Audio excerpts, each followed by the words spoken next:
Yan. Paano po ba natin i-honor o paano ba natin pararangalan yung ating pastor? Hindi ko po sinabi na kailangan gawin natin siyang Diyos. Hindi ko po sinabi na kailangan sambihin natin yung pastor. So paano po ba to? Sabi, how to honor your pastor? Paano mo ba pararangalan o paano mo ba pasasalamatan ang pastor sa buhay mo? Amen. Amen? Yung parang, paano mo ba siya pasasalamatan sa buhay mo? Paano ba ito? Kasi minsan, ito yung nawawala na sa isang Kristiyano. Kumbaga, nagiging missing, nawawala. Kung pwede nga lang po i-post sa mga tarimbayan ko, baka pinost ko na. Yan, missing po ito. So, ibig sabihin yan, paano po ba natin pararangalan ng pastor? Paano po ba sa pamamagitan ng pasasalamat natin sa pastor? Sabi ito, church and its pastor is an exciting combination. So, ibig sabihin po niyan, ang pastor daw po at ang tayo po ay naging magandang combination. Naging magandang combination po tayo kasi maganda po talaga ang pastor at tayo po lahat ay nagsama, naging magandang combination po yan, grabe po ang mangyayari. Amen? Sabi dyan, officer of the church are ordained by the Lord. Sabi ito, ang pastor daw po, sabi dyan, ang pastor ng church po, ito yung pastor, yung pastor po natin sa church, talagang in-ordain po ng ating Panginoong Hesus para kanino po? Para sa ating lahat. Amen. In-ordain ng pastor ng ating Panginoong Hesus o ng ating Diyos Ama para sa ating lahat. Hindi sa akin, hindi sa iyo, para lahat sa atin. In-ordain ng pastor natin sa lugar nito para sa ating lahat. Sige natin, para sa ating lahat. Para sa ating lahat. Bakit? Kasi ang Diyos yung nag-set. Amen. God set this combination. Amen. Ang Diyos ang nag-set sa atin. Ang pastor at tayo ay magandang naging combination. Pero pwede ba na ikaw ang pipili ng pastor? Hindi po. Hindi po, di ba? Pero tingnan niyo po, naging magandang combination ng ating Panginoong Hesus ang pastor at tayo po lahat. Kasi bakit? Kasi hindi tayo ang pumili sa pastor. Amen. Kundi ang Diyos ang nagbigay ng pastor sa buhay natin. Amen. Kaya sabi, God set this combination. Ang Diyos ang nag-set ng mga bagay na nangyayari sa ating pastor at sa ating lahat. Amen. Kasi itinakda po ng Diyos ang combination natin, kumbaga, yung kumbaga ang pastor at ikaw kumbaga tayong lahat, yung naging magandang combination po yan. Kumbaga, sa shampoo at sa cream cell, kailangan magandang combination. Kasi pag wala kang conditioner, di ba, ang shampoo lang ang tigas ng buhok. Amen. Pero pag sinamahan mo ng conditioner, wow, rejoice lang yan. Di ba? Parang ganun po. So, ibig sabihin, pag meron kang pastor at tayo bilang membro, ay naging isang magandang combination na pinagsama ng Panginoong Hesus. Kasi si Jesus ang nag-ordain sa ating pastor na siya ang nagpili para sa atin. So, ibig sabihin, hindi ikaw ang may gusto sa pastor mo, hindi ikaw ang pumili. So, ibig sabihin, pinili na Diyos siyang para sa'yo. Amen. Ibig sabihin, para pangalagaan ang ating spirit. Amen. Sino po hindi nagmamahal sa pastor? Ba't parang yung iba mataas, yung iba ganyan, yung iba ganyan. Sino po hindi nagmamahal sa pastor? Handa po ba kayo na disiplinahin? Amen. Pastor, narinig mo, amen daw. No comment. So, ibig sabihin, napakagandang combination. Kaya kung bakit ka nandito ngayon sa lugar nito, hindi ikaw ang pumunta dito. Amen. Ang Diyos ang nagdala sa'yo dito para makita mo yung pastor na in-ordain niya para sa'yo. Amen. Amen? Amen? Yung pastor na kamukha ng Lolo Pastor daw. Pero ngayon, Amen. si Ding Dong na. Amen. Kasi nandito si Bayan Rivera sa harapan nyo ngayon. Amen. Ito ba yung pastor? No comment daw. Diba? Ibig sabihin po yan, napakaganda po. So bakit po? Bakit tayo magandang combination ng ating Panginoong Hesus?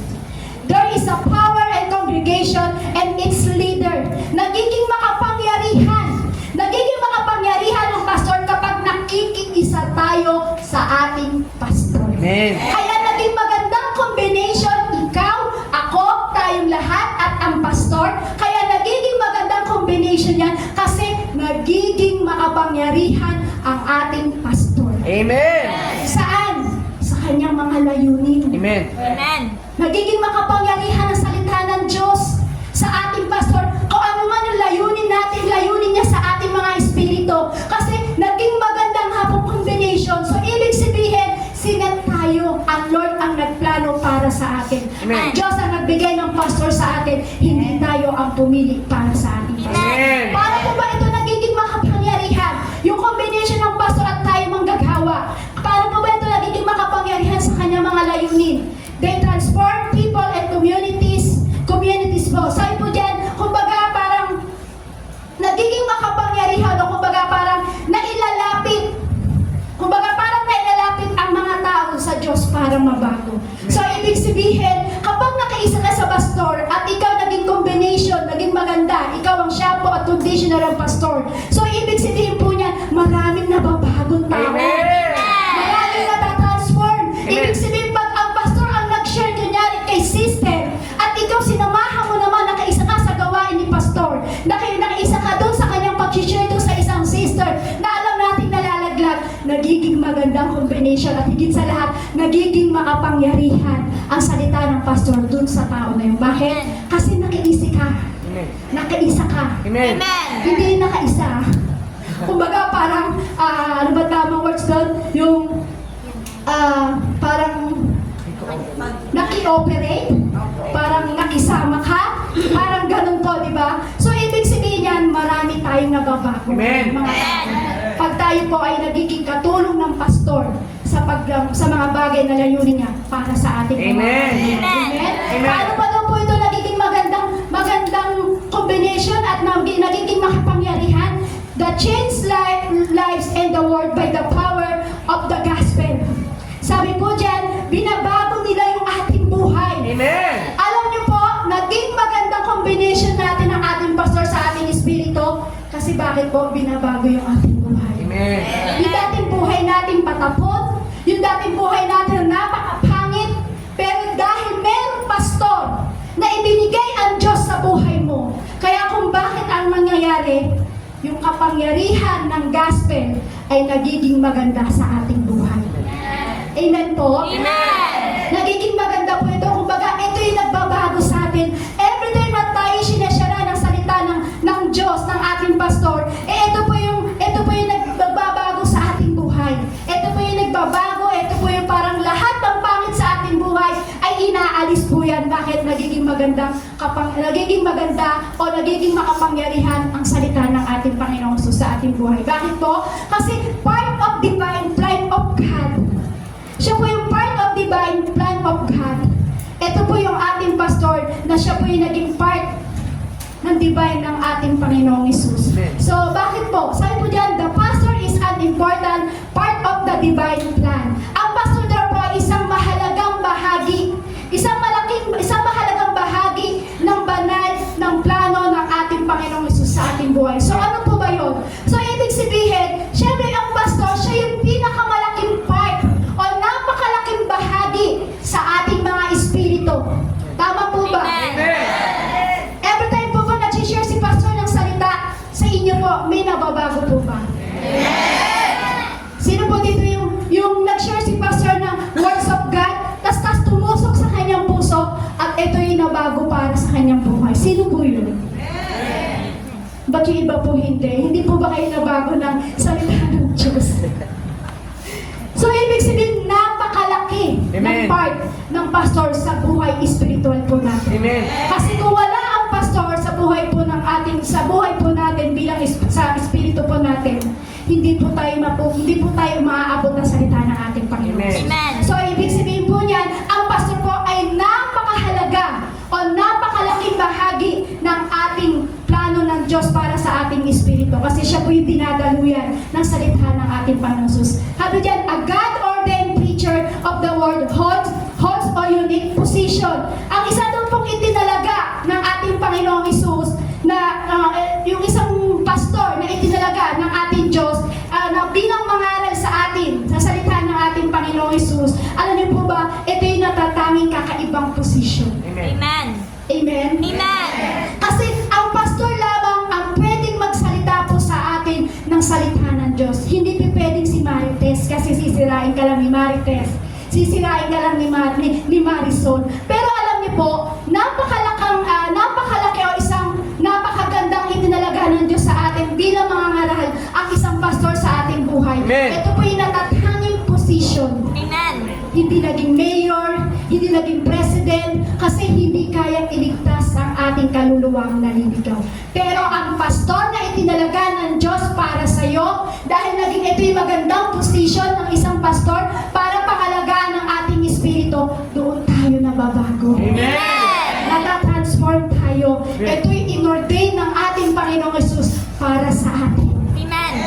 Naniniwala po ba kayo ang pastor ay inordain para sa iyo? Amen. Amen po? Amen. Kasi ang pastor po ang inordain po sa ating buhay para tayo ay mabago. Nasalita ng ating Panginoong Yesus. Amen po? Amen. Sabi po dito, He is the one who feeds the flock of God and leads them and outreach.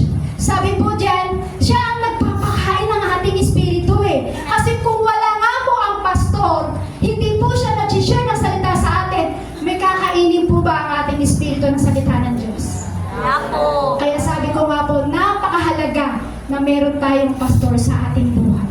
Kasi siya yung nagpapakain sa kawan. Amen. Ang pastor ang nagpapakain sa kawan. Amen. Walang iba kundi ang salita ng Diyos ang ipinapakain niya sa kanyang kawan. Amen. Kaya alam niyo po, kung hindi mahalaga ang pastor po sa atin, paano po lalakas ang ating espiritu? Paano po tayo pakakainin ng salita ng ating Panginoong Yesus? Kasi alam niyo po, ang Diyos ang nagtalaga sa pastor. Ang Diyos ang nag-ordain dito sa church na ito para sa inordain ng ang Diyos po ang nag-ordain sa pastor para sa church na ito. Para bakit po? Para pakainin ang ating mga espiritu. Amen. Naniniwala po kayo doon? Kaya hindi ikaw ang pumili ng pastor mo. Ang pumili at nag-ordain ng pastor mo para sa espiritu mo nagugutom. Walang iba kundi ang ating Diyos. Siya ang nag-ordain. Siya ang pumili para sa iyo. Amen. So, ibig sabihin, kapag pinili ng Diyos ang pastor para sa iyo at makakainin ng iyong espiritu, ibig sabihin niyan, kakaiba. Amen. Hindi ikaw ang pumili, kundi ang Diyos ang pumili para sa iyo. Amen. Para merong pastor na mangangalaga ng ating espiritu. Amen. Kaya ang tanong ko po, mahal niyo po ba ang inyong pastor? Every time po ba na nagsasalita ang pastor at share sa inyo, pinakikinggan niyo po ba? Lakas ng amen. Isa pa po, sige. Mahal niyo po ba talaga ang inyong pastor? Pag kayo po ba dinidisiplina, okay lang po ba? O nagagalit? Yun, sabi ko sa inyo eh. Kanina, lakas ng amen.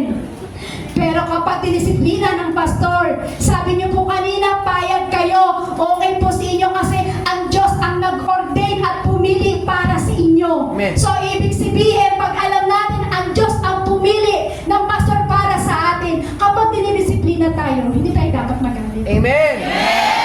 Tanong ko po ulit. Naniniwala po ba kayo ang Diyos ang pumili ng pastor para sa inyong espiritu? Amen. So, naniniwala po kayo doon? Ito po yan. Pag dinidisiplina po ba tayo ng pastor? Amen. Nagagalit po ba tayo o tinatanggap natin yung salita o pinaparamdam natin yung love? Saan po tayo doon? Paramdamin lang. Weh. Ulitin ko po, taas po ang kamay. Sino po dito yung wala pa po? Wala pa tanong eh. Excited eh. Sino po dito yung naniniwala na ang Diyos ang pumili ng pastor para sa iyo? Amen. Ulitin pa baba yung kamay nyo. Yan. Lahat po kayo. Amen. So, sino po dito yung disiplina ni pastor na sinira niya ng words of God na hindi nagalit? Manatiling taas ang kamay. Kung talagang hindi ka nagalit. Okay lang yan kasi kailangan paamunin. Sige, baba niyo po yung kamay. Yeah. Tanong po ulit, kasi kailangan maging malinaw, maging clear. Sino po dito yung dinisiplina po ng pastor o sinira ng words of God ni pastor na hindi ka nakaramdam ng galit? Meron po ba? Sila daw po. Praise God. Sino pa po? Wala po, no? Ilan lang po yung nagtaas? Ako rin po. Sister Maylita. Ako rin po. Alam ko na ang Diyos ang pumili ng pastor para sa aking pangangalaga sa aking espiritu. Pero dumating po yung time na nagalit din ako. Nagalit din ako na bakit ganito? Ba't pinakikialaman ni pastor? Ano bang pakialam niya? Parang ganun po, dumating po. Siyempre, pag tayo po yung parang may nararamdaman na sa puso, talagang nag-iiba. Tama po ba? Pero alam niyo po, pag mahalaga pala ang pastor sa atin, at alam mo at nare-remind sa isip mo na ang Diyos ang nagbigay ng pastor para sa buhay mo, tatanggapin lang po natin yung mga bagay na sinasabi ng pastor sa atin. Bakit po? Sino ba tayo? Kilala po ba tayo ng pastor? Hindi po. Kamag-anak po ba tayo ng pastor? Pero bakit pinangangalagaan ng pastor ang ating espiritu? Na kahit bastusin mo siya, na kahit parang pagwikaan mo siya ng hindi maganda, pero yung words pa rin ng Diyos yung ibinibigay po sa atin para hindi po mapahamak ang ating espiritu. Pero alam niyo po, napaka-unfair sa Lord at napaka-unfair sa pastor. Kasi ang pastor, siya po yung in-ordain ng Lord po sa atin. Siya yung parang mangalaga ng ating espiritu. Pero minsan na ibabalik po natin sa pastor sama ng loob. Yung every time na sino po dito yung every time kipin si pastor, tinatamaan? Lahat pastor, lagot ka. Lahat pastor, walang lagot. So, ibig sabihin po, mahal kayo ng Diyos. Amen! Every time natatayo ang pastor sa oras na ito, o every time natatayo ang pastor sa pulpito na ito, para pag-sharean tayo ng salita ng Diyos, alam niyo po ba, kapag ikaw ay tinatamaan o nasasaktan, mahal ka ng Diyos, mahal ka ng pastor mo. Bakit? Para yung espiritu mo, kapatid, hindi malaglag. Para yung espiritu mo ay lumakas. Tanong po ulit, sino po dito yung nagalit kay pastor? Marami talaga, pastor. Dito alam po, kahit ako po inabot po niya. Pero dapat ma-remind po sa atin na ang Diyos ang pumili ng pastor para sa atin. So, ibig sabihin, alam ng Diyos kung sino yung pastor na ibinigay sa'yo para mangalaga ng ating espiritu. So, kailangan maramdaman ng ating pastor yung pagmamahal din po. Kasi mahal po kayo ng pastor. Mas mahal pa nga po kaya kayo kaysa sa akin. Para kayo hindi maniwala. Totoo po yun. Mamaya makikita niyo po. Sige po tayo po bumalik sa ating pag-aaral. How shall we honor this man and his office? Paano pa ba natin mapararangalan ng ating pastor sa kanyang mga katungkulan o sa kanyang mga ginagawa sa ating buhay? Paano pa ba natin ito mapaparangalan? Sabi po sa number 1, honor your pastor by praying for him. Paano mapaparangalan ng pastor sa pamamagitan ng panalangin? Tanungin ko po ulit, sino po dito yung nananalangin kay pastor? Nagkasuot ko po yung salamin ko para makita ko. Yan. Sino po ulit po dito yung nananalangin kay pastor? Halos lahat. Tignan ko nga po mamaya. Abangan po natin. Yan. Sabi daw, honor your pastor by praying for him. So, ibig sabihin, para maparangalan daw po natin yung pastor o mapasalamatan bilang pasasalamat sa pastor, dapat ipinapanalangin natin ang ating pastor. Amen. Mapaparangalan mo daw ang iyong pastor sa pamamagitan ng prayer mo, kapatid. Amen! Mapapasalamatan mo ang pastor sa pamamagitan ng panalangin mo, kapatid. Amen. Kasi ang pastor, oras-oras, minuto, pinagpipray tayo. Amen. So, ang tanong ko ulit, pinagpipray niyo po ba ang ating pastor? Totoo po? Okay, tingnan po natin na. Sabi po dyan, why does your pastor need prayer? Bakit kailangan ba ng pastor ang panalangin ng bawat isa sa atin? Bakit po ba ito kailangan ng pastor? Bakit kailangan need ng pastor? May idea po ba kayo? Bakit kailangan o bakit need ng pastor yung bawat panalangin ng bawat isa sa atin na nasasakupan po niya? May idea po kayo doon? Ay, wala po. Wala po kayong idea? Ano po? Sabi niyo meron. Ba't nga hindi po kayo nakapagsalita? Yan. Sabi po kasi, why does your pastor needs prayer? Bakit kailangan ng pastor ang ating panalangin sa bawat isa sa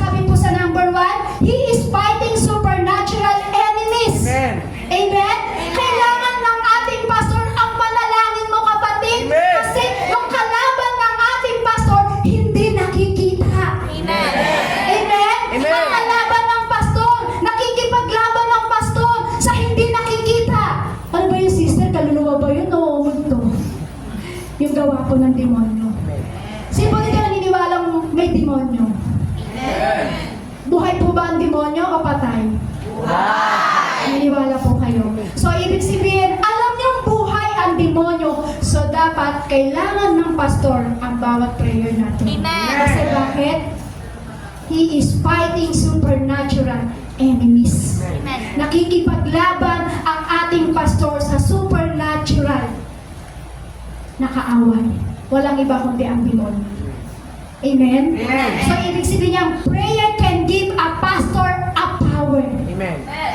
Kapag ikaw pala ay nagbibigay ng panalangin sa pastor mo, kapatid, kapag pinapanalangin mo pala ang pastor mo, hindi nagwawagi ang supernatural enemies. Kapag pinapanalangin mo pala ang pastor mo, prayer can give a pastor a power. Amen. Ibig sabihin niya, nagiging powerful. Amen. Nagiging makalakas ang ating pastor kapag pinapanalangin mo pala, kapatid. Amen. Sino po dito araw-araw pinapanalangin ang kanyang pastor?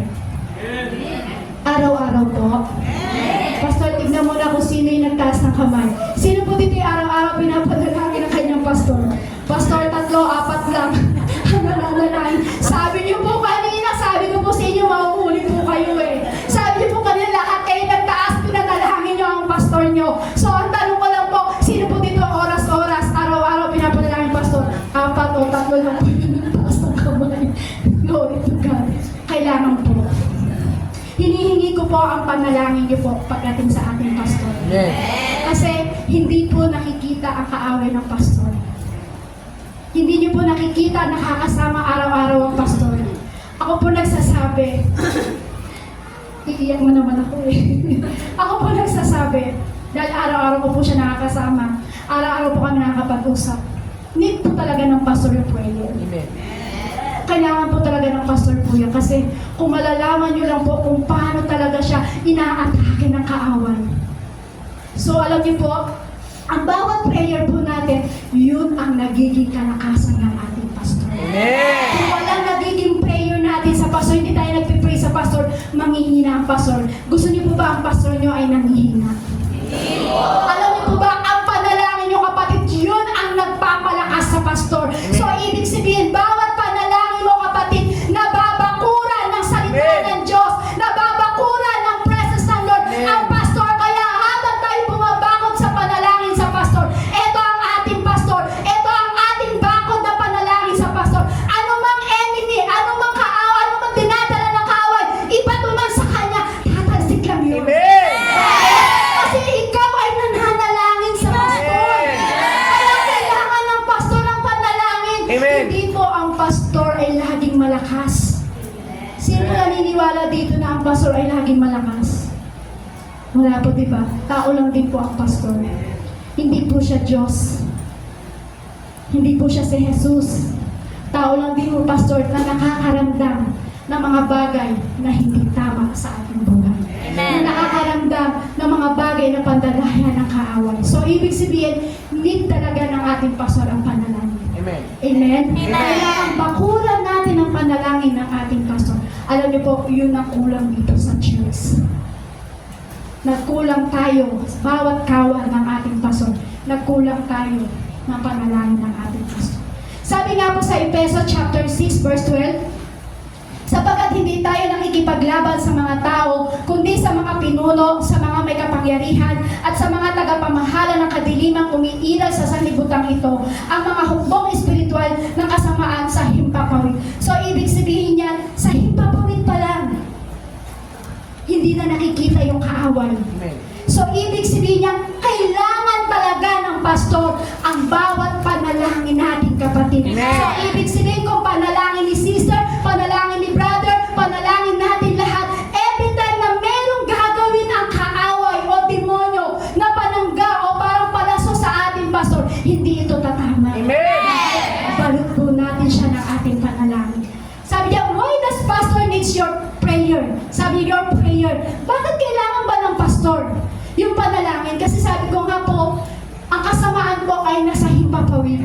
Hindi nakikita, hindi nahahawakan, hindi mo talaga siya malalamang bigla-bigla na lang darating. Kumbaga parang bigla na lang dumating ang may pag-ibig sa iyo. Parang gano'n din po, bigla-bigla na lang din aatakihin ng kaaway ang ating pastor kapag walang bakod ng panalangin. Amen. Inaasahan ko po na tayo po'y magkaisa na panalangin po natin ng ating pastor. Ako po nagsasabi sa inyo na hindi ganun kadali ang maging pastor. Amen. Dumarating ang time na nangihina, pero kailangan niyang manalangin para sa iyo. Amen. Dumarating ang time na may iniinda ang pastor sa kanyang katawan, pero kailangan para niyang maging malakas para ipanalangin tayo lahat. So, ibig sabihin, pag tayo ipinapanalangin ng pastor, dapat po pala ipinapanalangin din po natin siya ng todo. Bakit po? Kasi maraming kaaway na pwedeng umatake para sa kanya. Amen. Kaya kailangan po ng need. Need po ng pastor ang ating panalangin. Sabi po sa number 2, he is human and susceptible to temptation. Ito po, kailangan talaga ng Lord. Kailangan ng pastor. Yung prayer po natin para sa kanya. Kasi bakit? Open po siya sa mga temptation. Kaya kailangan ng pastor po yun. Open po ang pastor sa problema. Kung namumroblema po kayo, namumroblema din po ang pastor. Open po ang pastor sa kawalan. Kung wala laman ang bulsa nyo, dumarating din yung time, said na said yung bulsa ng inyong pastor. Tao rin po ang ating pastor, hindi po siya Diyos. Dumarating din po minsan, open din po ang ating pastor sa mga minsan sa alalahanin. Ano po ba yung mga alalahanin ngayon? Yung meron siyang nakikitang isang tupa na nalalaglag. Na meron siyang isang tupa na nakikita na nalalayo sa Panginoon. Grabe ang isip ng pastor. Amen. Grabe yung alalahanin niya. Grabe manalangin itong pastor. Lord, huwag mong hayaan ang lingkod mong ito, Lord. Lord, huwag mong hayaan ang anak mo ito, Lord, na mawala. Ganun mag-pray ang ating pastor. Amen. Pero alam niyo po, tayo po ba, na-pray po ba natin ang pastor? Kailangan natin ang palalangin ng ating pastor. Amen. Kasi open po siya sa lahat. Amen. Open sa kawalan, open sa problema, open sa alalahanin. Lahat open po siya na hindi nakikita ang gawa ng kaaway. So, kailangan need talaga ng pastor na ipanalangin po natin siya. Amen. Tao rin po siya na katulad natin ang mga problema na nawawalan din po ng pera, nawawalan ng mga anumang bagay. Meron din dumating sa mga alalahanin. Pero alam niyo po, ang nakita ko lang isang alalahanin na nakita ko sa pastor. Yung napakasakit na talagang dinadamdam ng pastor. Yung makita niya yung isang anak niya, isang anak ng Diyos, o yung isang lingkod na inalagaan niya, o yung isang manggaghawa na sinesyaran niya ng salita at inalagaan niya ang espiritu. Alam niyo po, nakita ko po talagang grabe yung alalahanin niya dito. Ayaw niyang mawala. Ayaw niyang malaglag. Amen. Ayaw niyang mawala yung anak niya. Itong tupa na ito. Alam niyo po, dapat maging ganun din po tayo. Amen. Amen. Para hindi manghina ang pastor. Para hindi po siya atakihin ng kaaway. Kailangan ipanalangin po natin siya. Amen. Kasi yun lang po yung nakita kong parang masakit sa pastor na naging alalahanin niya. Yung isa sa atin, mawala, napakasakit sa pastor. Naakala natin, kung titigan natin, napakatapang niya magsalita, pero ibubukin ko po sa inyo. Pastor, okay lang. Pag nasa kwarto po yan, nakaluhod, umiiyak, iniiyak po kung sino ang nawawala. Sabi ko kay pastor, panalangin ka ng panalangin sa kanila. Nung hindi pa po ako ganun kasibiyat ka-open po pagdating sa Espiritu. Alala ka ng alala sa kanila, ikaw ba inaalala kanila? Sabi ko po doon. Sabi niya, maglingkod ka sa Lord. Idali mo yung puso ng pagiging lingkod ng Diyos. Mararamdaman mo kung ano yung nararamdaman ko. Sabi ko, pastor, lahat sila humihingi ng prayer sa'yo. Lahat, kada pray po, kada pastor, pa-pray naman si Gento. Pastor, pa-pray naman po si Gento. Sabi ko, pastor, lahat humingi ng prayer. Kada text niyo po, papasok po ng kwarto po yan. Wala na pong oras po sa amin yan para ipanalangin po kayo. Hindi po ako nagsusumbat po. Kung ano po yung nakikita ko. Pinapanalangin po kayo. Pero alam niyo po, para sa akin bilang asawa, parang nasaktan po ako, pero kay pastor hindi naman niya po tinamdam ako. Sabi niya, sabi niya gano'n, maging puso mo ang isang lingkod. Sabi ko, dumating po yung time na nanghingi po kami ng prayer sa GC. Nanghingi po kami ng prayer, si Francesca po yung nag-send po doon sa GC. Sabi niya, pa-pray po si Papa o si Pastor, sabi niya, na kailangan po ng need prayer ng ating pastor kasi meron po kaming gagawin na exam po, hindi po yung test. Meron po kaming, yung may time nga po siya na may karamdaman po yun, i-ultrasound po siya. Sabi kong ganon, hingi ka ng prayer, mag-send ka sa GC. Alam niyo po kung ano yung nakakalungkot. Tayo po inaalala ng pastor. Sa bawat inda mo sa buhay, sa bawat pandadaya ng kaaway sa iyo, pinapanalangin ka ng pastor. Pero alam niyo po kung saan po ako nalungkot po doon. Yung time na kailangan namin po ng prayer para kay pastor, wala po nag-pray. Humingi po ako ng prayer, sabi ko, mga kapatid, pray niyo po si pastor kasi para maging malinis yung kanyang ultrasound na walang makita kasi ang tinitingnan din po yung sa kidney. And so bato din po. Sabi ko gano'n, paki-pray naman po. Alam niyo po, isa lang po yung tumugon. Sabi ko kay pastor, Pastor, bakit gano'n? Sabi ko, ikaw ay nangangalangan ng prayer, pero nasan yung mga pinapanalangin mo? Sabi ni pastor, lingkod ka ng Diyos. Huwag mong tignan. Lingkod ka ng Diyos, yung puso ng pagiging lingkod ng Diyos. Ang matanim sa puso. Sabi ko, pero pastor kasi, ako po kasi, basta yun. Sabi ko, pastor, bakit gano'n? Lahat sila pinagpipray naman natin, pero bakit tayo yung nangangailangan ng prayer? Bakit walang tumugon? Bakit isa lang? Sabi ko. Ano niyo po sabi sa akin ng pastor? May Diyos tayo. May Diyos na magpapagaling sa akin. May Diyos na mag-iingat sa akin. Sabi niya, huwag mong tignan. Huwag mong tignan yung bagay na yun, sabi ni pastor. Gawin mo, idaloy mo sa puso mo ang isang pagiging puso ng isang lingkod.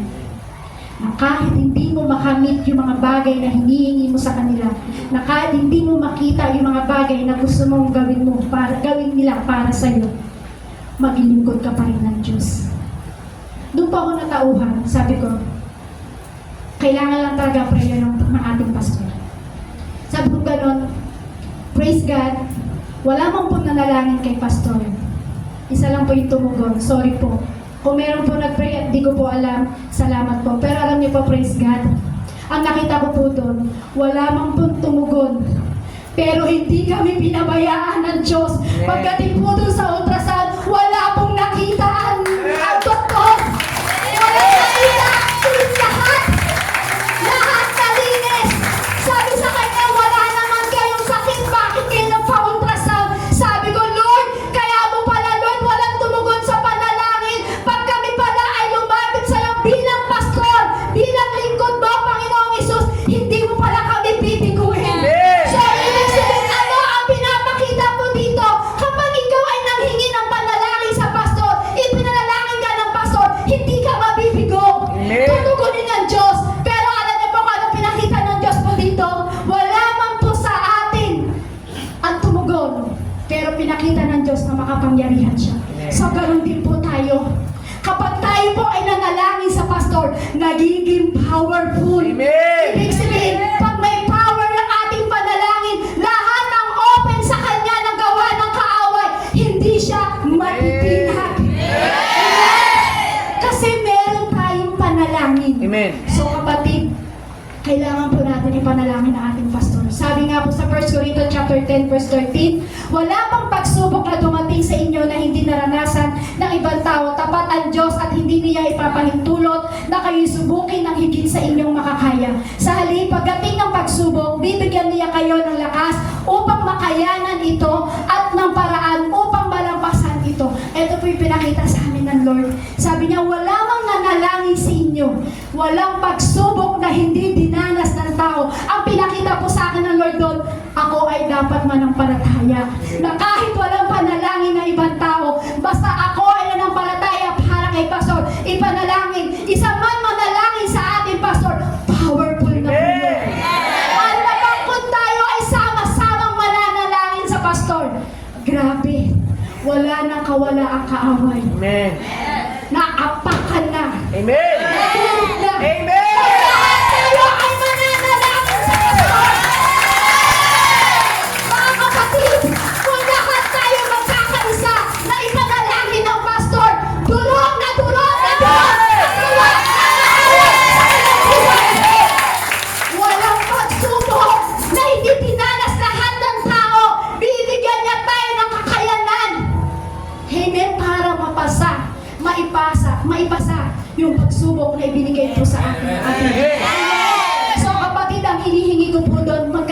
tayo sa panalangin. Amen. Kasi ako po nagsasabi, ang pastor hindi laging malakas. Dumarating din po na minsan nangihina din po siya. Kailangan po namin ang inyong panalangin. Humihingi po ako ng tulong sa inyo, ipanalangin po natin ang ating pastor. Kailangan po talaga, need po talaga ng pastor ang ating panalangin. Para at least, kung papanalangin po natin siya, balon na po siya ng banal na dugo ng ating Panginoong Jesus. Amen. Wala nang gawa ng kaaway na pwedeng tumapak sa kanya. Amen? Amen? Palakpakan mo po natin ang ating Panginoong Jesus. Hallelujah.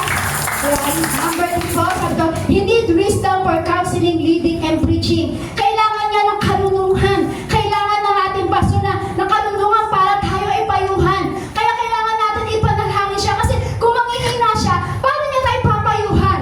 Kung nanghihina ang pastor. Kaya sabi ko nga po, kailangan niya ang panalangin natin para tayo, pag humingi ng payo sa kanya, may kalakasan siya. Amen. Para tayo pamunuan, may kalakasan siya. Amen. Para tayo ay pangalanan sa salita ng Diyos, may kalakasan siya. Kapag pinapanalangin natin ang ating pastor. Amen. Ito po ang kailangan ng ating pastor. He need your prayer, heaven, wisdom from God.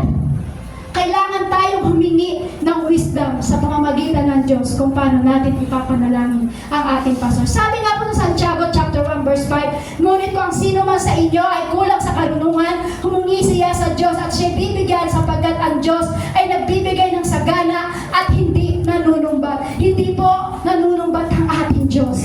Amen? Sabi ko, things can give to our pastor through our prayer. Bakit kailangan natin talaga ipanalangin ng pastor? Kasi may mga bagay talaga na pwede nating ibigay sa panalangin sa ating pastor sa pamamagitan po ng anong klaseng mga panalangin. Minsan ito po kailangan, dapat panalangin natin na bigyan ng strength ang ating pastor.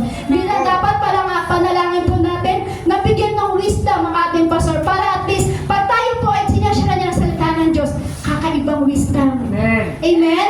Ano pa po? Sabi po dyan, yung discernment. Kailangan ipinapanalangin din po natin ang pastor na magkaroon po siya ng discernment para at least kung ano man ang gawa ng kaaway, nadidiscern ka agad ng pastor po natin yan. Kailangan ng prayer ng ating pastor. Higit sa lahat, power. Ibig sabihin po yan, yung power na yan, hindi yung power sa kilikili.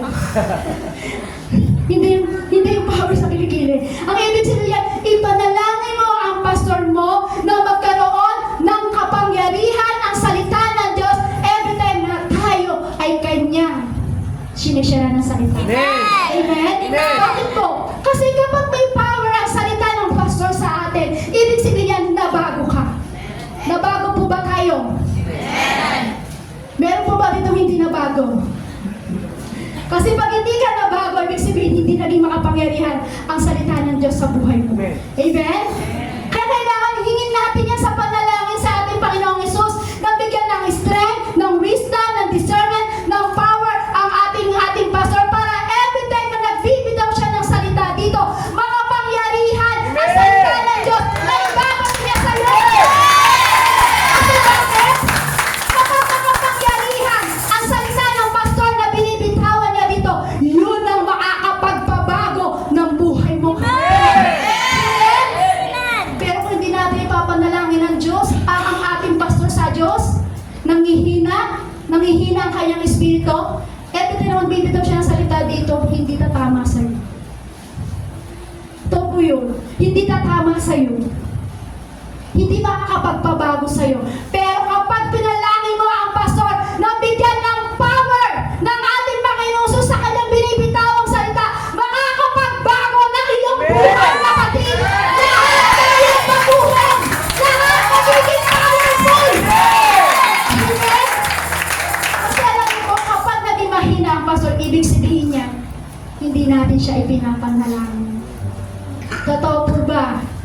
Kapag mahina po ang pastor, ibig sabihin po niyan, hindi natin siya ipinapanalangin. Kapag ang pastor ay power sa salita ng Diyos, ibig sabihin niyan, lahat kayo nanalangin sa Panginoon Jesus para sa pastor. So, ang tanong, pinapalakas po ba natin ang ating pastor?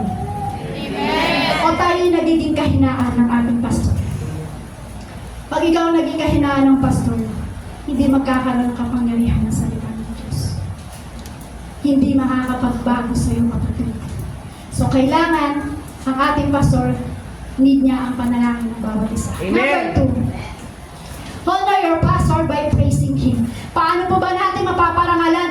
ating pastor, yung kumbaga, honor your pastor by praising him, i-appreciate po natin. I-appreciate po natin yung pagpapagal ng ating pastor sa ating espiritu, yung pagpapagal ng ating pastor o pangangalaga ng ating pastor sa ating kinalalagyan ng ating kaluluwa. Alam niyo po, doon pa lang po, doon natin dapat i-honor ang ating pastor. Doon po natin siya mapaparangalan. Sabi nga po, di ba, sabi nga po sa Genesis chapter 26 verse 11, at sinabi ni Abimelech sa kanyang nasasakupan, papatayin ang sino mang umapit sa mag-asawang ito. Ano po ba ito? Ibig sabihin po, si Isaac at saka si Rebecca po. Ito po yung time na pinakilala po kasi ni Isaac si Rebecca na kanyang kapatid dahil takot siya na baka patayin siya pag nalaman ng asawa niya si Rebecca. Pero alam niyo po, dahil ito si Haring Abimelech, ang nakita po niya, hindi niya pwedeng kantahin si Isaac. Kasi bakit po? Kasi nakita niya na itong si Isaac ay lingkod ng Diyos. Amen.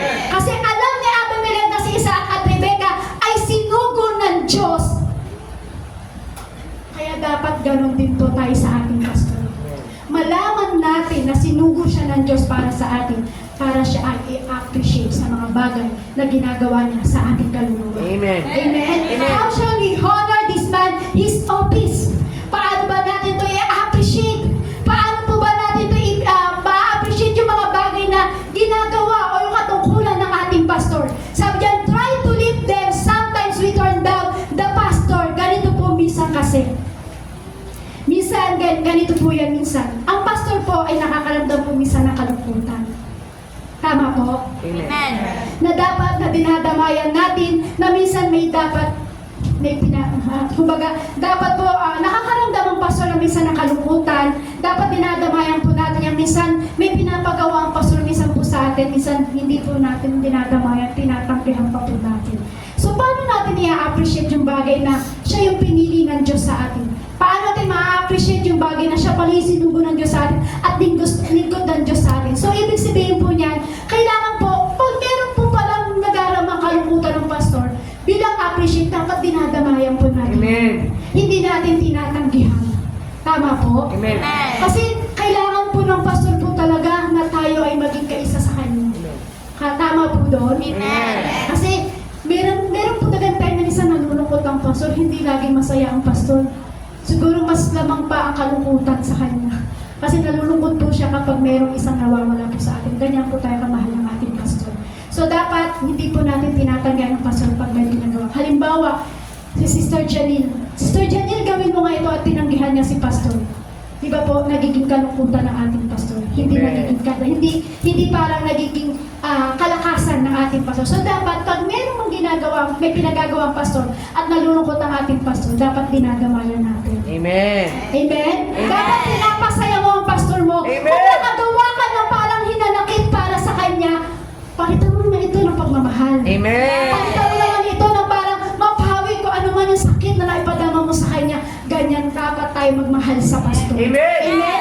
Dapat alam mo na siya ay sugo ng Diyos sa iyo. Alam mo na siya ay pinili ng Diyos sa iyo. So dapat dinadamayan natin. Hindi Amen. ikaw ang nagbibigay ng problema sa pastor mo. Hindi ikaw ang nagbibigay ng kahinaan sa pastor mo. Dapat tayo ang nagpapalakas. Amen. Nagpapalakas. Amen. Hindi natin kahinaan ng pastor. Sabi nga po sa Psalm 105 verse 15, do not touch my anointed one, do my prophet no harm.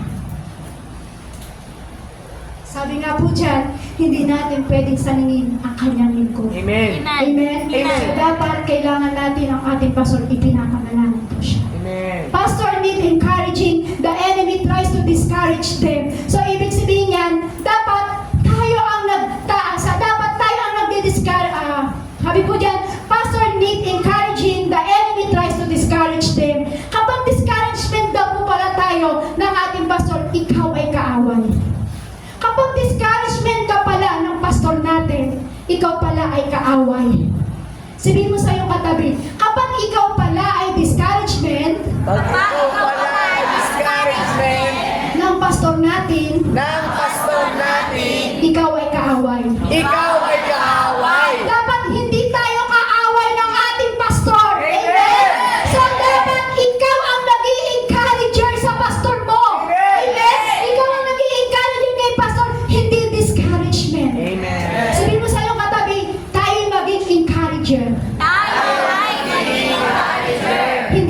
discouragement ni Pastor. Hindi discouragement ni Pastor. Dapat kaisa tayo. Amen? Amen! Tayo mismo ang nagbibigay ng pasakit kay Pastor. Amen! Amen? Parang umihina yung amen nila. Sorry po, ang tamaan. Kayo huwag magalit. Tamang serbisyo lang po.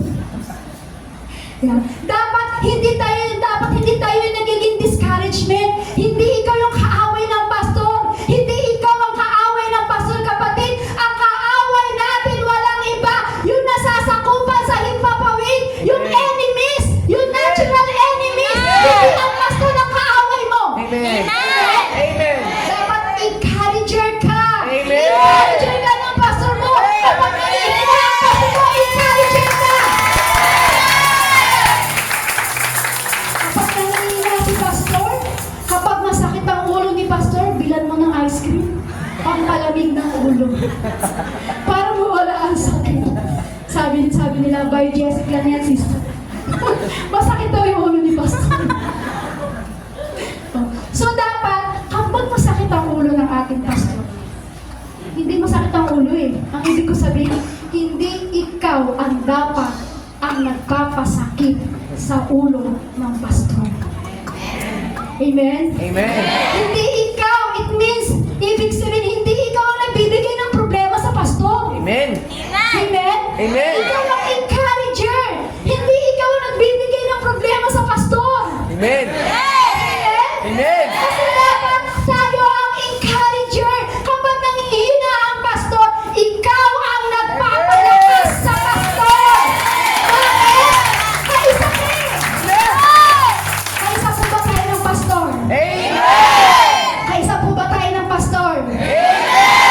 Kaaway po ba tayo ng pastor? Akala ko may mag-amen eh. Akala ko may amen. Magugulat po kapag may nag-amen. So, ibig sabihin, kapag encourager ka ng pastor, so, ibig sabihin po niyan, hindi ka kaaway. Amen! Pero pag ikaw yung nag-discouragement para sa pastor mo, so, ibig sabihin niyan, kaaway ka, kapatid. Sabi ng ibang mahawak sa puso, ako yata yung nagpasakit kay pastor. Kaaway pala ako ni pastor. So, ibig sabihin niya, kapatid, kapag discouragement ka ng pastor mo, uulitin ko po, kapag discouragement ka ng pastor mo, kaaway ka. Pero kapag encourager ka ng pastor mo, so ibig sabihin po niya, kaisa ka ng pastor mo. Amen? Sabi po dyan, good words live and revitalize, give some to your pastor open. Kasi bakit? Pag ikaw ang encourager ng pastor mo, may energize siya. May kalakasan siya. Amen! Amen? Pag ikaw ang naging encourager ng pastor mo, lumalakas ang pastor mo, hindi nangihina. Kapag meron kang kabahagian o meron kang part doon sa ginagawa na yung pastor, mai-inspire siya eh. Hindi siya manghihina. Halimbawa, meron siyang ginawa na parang, takbo tayo lahat doon sa lugar sa isang lugar na ito. Samahan niyo ako at tayo magbukas ng isang gawain po doon. Alam niyo po ba, kapag kaisa ka at nag-encourager ka ng pastor, sabi, go pastor, sugod tayo kahit wala tayong pang-upa, pastor, sugod tayo doon, punta tayo doon. So, ibig sabihin, nai-inspire ng pastor sa kaisa mo para sa kanya. Ibig sabihin, nagiging isa ang layunin niyo. Alam niyo po, yun tayo dapat. Hindi yung parang, pag sinabi ni pastor, punta tayo doon, kailangan tayo mag-solve meeting doon. Pastor, paano yung walang sasakyan? Pastor, paano po yan walang pera? Pastor, paano po yung walang pamasahe? Nagiging kahinaan ka ng pastor. Amen! Dapat ikaw yung ating maging kalakasan ng ating pastor. Bilang i-appreciate mo ang pastor mo, dapat meron kang dapat binabahagi bilang pasasalamat sa pastor. Amen. Ang tanong ko po, meron na po ba tayo nabahagi bilang pasasalamat sa pastor? Paano mo na-appreciate ang pastor sa buhay mo? Paano po ba natin na-appreciate ang buhay natin sa pastor? Napasalamatan mo na ba yung pastor para sa buhay mo? Napasalamatan niyo na po ba ang ating pastor? Ba't yung iba hindi makaingay? Parang, amen. Amen. Amen. Parang nagtatago sila. So, alam niyo po, bilang i-appreciate po natin ang pastor, bilang pasasalamat sa ating Panginoon, Bilang pasasalamat sa Diyos na siya ibinigay sa atin ng ating Panginoong Jesus. Pasalamatan po natin. Kasi kung wala yung pastor na ito, wala po tayo ngayon sa kilalanan niya. Amen. Kung wala ang pastor na ito na ibinigay sa atin ng Diyos, sa lugar na ito, wala ang ating espiritu. Amen. Patay ang ating espiritu. Amen. Sabi nga po sa Kawikaan chapter 12 verse 25, nagpapahina sa loob ng isang taong kabalisaan, ngunit ang magandang balita ay may dulot na kasiglahan. So ibig sabihin dapat, pag ikaw ay nagbabalita sa pastor mo, dapat nagpapalakas. Hindi yung kabalisaan. Huwag mong sabihin, pastor, paano yung walang sasakyan? Paano kami tatakbo doon? Paano mo pasasalamatan ng pastor mo? Paano mo siya may appreciate? Kasi sabi nga po dito, nagpapahina sa loob ng isang tao ang kabalisaan. Ngunit ang magandang balita ay may dulot na kasiglahan. So dapat bilang i-appreciate mo ang pastor mo, bilang pasasalamat sa kanya, kapag nag-report ka naman kapatid, huwag naman kabalisaan. Huwag naman yung kakabalisaan ng pastor mo pag nag-report ka. Dapat ang i-report mo sa pastor mo, yung balita na dulot ang kasiglahan. Balita na may dulot na kasiglahan. Yung dapat ang i-report bilang pasasalamat sa pastor. Bilang i-appreciate natin ang ating pastor. Huwag puro kabalisaan. Huwag puro sakit ng ulo. Amen. Maraming banig na biogesic na nainom ni pastor. Sobra-sobra na yung biogesic namin sa bahay. Huwag po. Kailangan bilang i-appreciate natin, pastor, bilang pasasalamat. Makita po natin na siya yung itinalaga sa atin ng Diyos. Amen. Na dapat ina-appreciate natin, minamahal natin, pinasasalamatan natin. Amen. Focus on your pastor, strong point, and speak to them open. Sabi po dyan, we need to study the character of your pastor. Ibig sabihin yan, huwag mong titignan. Ibig sabihin po niyan, huwag mong sabi po dyan, we need to study the character of your pastor. Kung ano yung kung ano yung nagpapalakas sa kanya, dapat yun ang tignan natin. Amen. Huwag mong titignan kung ano yung bagay na parang kahinaan ng pastor. Kasi pag tinignan po natin yun, mawawala po tayo. Pero alam niyo po, kailangan po ng character ng ating pastor. Kailangan yung talagang pinalalakas po siya. Amen. Ilang tayo tupa ng ating pastor, dapat tayo yung nagpapalakas sa kanya. Hindi tayo yung nagbibigay ng kahinaan. Amen. Kung ano man yung pangit na nakita niyo sa kanyang katauhan, panalangin niyo na lang po. Huwag niyo na pong i-chismis, huwag niyo na pong i-marites. Kasi alam niyo po, ibig sabihin po niyan, kapag siya po yung pinapalakas po natin, ibig sabihin, ipinapakita po natin sa kanya na may interest tayo sa mga bagay na isinishare po niya. So ano po ibig ko sabihin? Every time na si pastor ay kanyang nagsasalita po siya, huwag mo titignan yung pangit. Tignan mo kung ano yung nagpapalakas sa'yo sa mga bagay na sinishare po niya. So, ibig sabihin niya, kapag ikaw ay lumalakas sa sinishare ni pastor, ibig sabihin po niya, interesado ka sa mga bagay na kanyang sinishare para sa'yo. Amen. Ibig sabihin niya, may interest ka sa kanyang sinishare. Pero alam niyo po kung yung mga bagay na parang nag-share ng pastor, titignan mo, hindi ka nakikinig, makikita ng pastor na parang natutulog ka lang. Alam niyo po, pinapakita natin na hindi tayo interesado kay pastor sa tinuturo po niya. So, ibig sabihin po niyan, kapag ang pastor ay nagtuturo at nakikita niyang interesado ka sa mga bagay na tinuturo niya at hindi ka natutulog sa mga bagay na pinakikinggan mo sa kanya mga share, alam niyo po, doon siya lumalakas eh. Amen. Doon siya lumalakas eh. Doon siya nai-inspire eh. Doon niya, na parang nakikita niya ay interesado ito sa aking mga sinishare para sa kanya. Dapat maging ganun po. Bilang i-appreciate mo ang pastor mo, ipakita mo na interesado ka sa kanyang tinuturo. Amen. Bilang pasasalamat sa pag-aalaga ng espiritu mo, ipakita mo na interesado ka sa tinuturo ng pastor. Amen. Huwag yung parang pag nag-share ang pastor, galit ang ibibigay mo. Hindi yung pag nag-share ang pastor, ipapakita mo tulog ka. So dapat bilang i-appreciate o bilang pasasalamat na tayo inalagaan ng ating pastor sa ating espiritu, dapat pakita mo na interesado ka, interest ka sa mga bagay na tinuturo ng ating pastor sa ating Amen. buhay. Amen? Amen. Sabi nga po sa Filipos chapter 4 verse 8, bilang pagtatapos mga kapatid, dapat maging laman ng inyong isip ang mga bagay na karapat-dapat at kapuri-puri. Mga bagay na totoo, marangal, matuwid, malinis, kaibig-ibig at kagalang-galang. Ibig sabihin po niyan, dapat nagtatapos ang paglilingkod mo nang may paggalang ka sa pastor mo. Amen? Sabi niya, bilang pagtatapos mga kapatid, dapat maging laman ng inyong isip ng mga bagay na karapat-dapat at kapuri-puri, mga bagay na totoo na marangal, matuwid, kaibig-ibig at kagalang-galang. So, dapat bilang pa-appreciate natin sa pastor, bilang pasasalamat natin sa kanya, huwag mo nang pag-isipan na masama yung pastor mo. Amen? Amen. Sabi nga po dyan, maging laman ng inyong isip ang mga bagay na karapat-dapat. So, ibig sabihin po yan bilang appreciate, bilang pasalamat sa pastor, dapat minsan pinupuri natin, pastor, ang gwapo mo. O kaya minsan pinupuri natin yung pastor. Hindi kasi natin gawin natin ng Diyos bilang i-appreciate o bilang pasalamat, minsan pastor, pinupuri ko ang Diyos sa buhay ko. Bakit po? Kasi kundi dahil sa iyo, pastor, hindi mabubuhay ang aking espiritu. Amen. Kundi dahil sa ginamit ka ng Diyos sa aking buhay, pastor, hindi ko malalaman ang totoong balita ng Diyos. So dapat ganun po tayo. Dapat naging malinis ang puso natin sa pastor. Dapat kaibig-ibig. Kaibig-ibig niyo po ba ang ating pastor? Amen. Kaibig-ibig niyo po ba ang ating pastor? Amen. Kagalang-galang po ba natin ang ating pastor? Ginagalang po ba natin ang ating pastor? Sino po nagsasabi itong ginagalang niya ang kanyang pastor? Amen. Parang alam kami sila. Amen. Ito po yun. Bilang i-appreciate natin, bilang pasasalamat ng pastor, igalang po natin siya. Igalang natin kung ano yung tinuturo po niya at maging laman ng ating isip at ating puso yung malinis para sa pastor.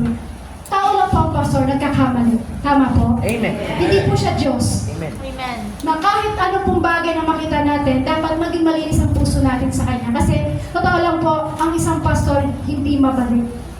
Hindi madali. Napakahirap. Napakahirap. Subukan niyo po maging pastor para maramdaman niyo.